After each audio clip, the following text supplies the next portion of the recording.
पुन्हा सांगतो, जे जे महाराष्ट्रावरती चालून आले त्यांना कसं गाडून टाकणारा महाराष्ट्र आहे त्याचा पुन्हा इतिहास मला लिहायचा आहे. हे म्हणे काँग्रेस सोबत गेले, हिंदुत्व सोडलं. काँग्रेस सोबत गेले, शिवसेनेची काँग्रेस झाली. अरे 30 वर्ष भाजप सोबत राहून आम्ही निर्लज्ज भाजपवाले नाही झालो तर काँग्रेसवाले काय होऊ.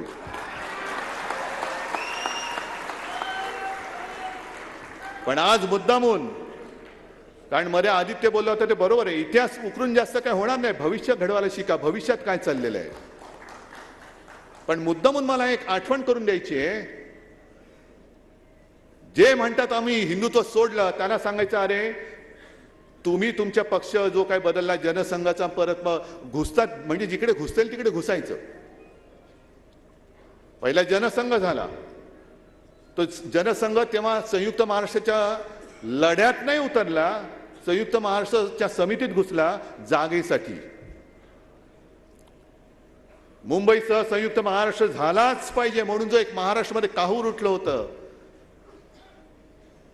म्हणजे अक्षरशः तुम्हाला सांगतो, लालबाग परळ वगैरे भाग सुद्धा जो असा पेटला होता. मोरारजीचे पोलीस हे त्या चाळींवरती अश्रुधुराच्या नळकांड्या मारत होते.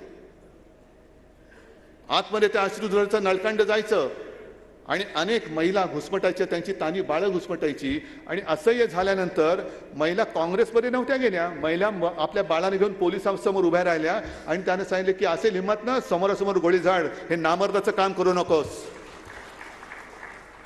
पण त्या लढ्यामध्ये कुठेही भारतीय जनता पक्ष तर नव्हताच, जनसंघ नव्हता. आणि संयुक्त महाराष्ट्राची समिती ही पहिली कोणी फोडली असेल तर ती जनसंघाने फोडली, जागा वाटपेचं भांडण करून. मग त्याच्या आधीचा जो काही जनसंघ आहे तो श्यामाप्रसाद मुखर्जींनी स्थापन केला. आणि म्हणून मी मुद्दामून सांगतोय, मला बोलण्याची गरज नव्हती, श्यामाप्रसाद मुखर्जींबद्दल आदर आहे, पण साधारणतः 1940-42चा जो काही काळ होता चले जावचा, तेव्हा श्यामाप्रसाद मुखर्जी बंगालमध्ये होते.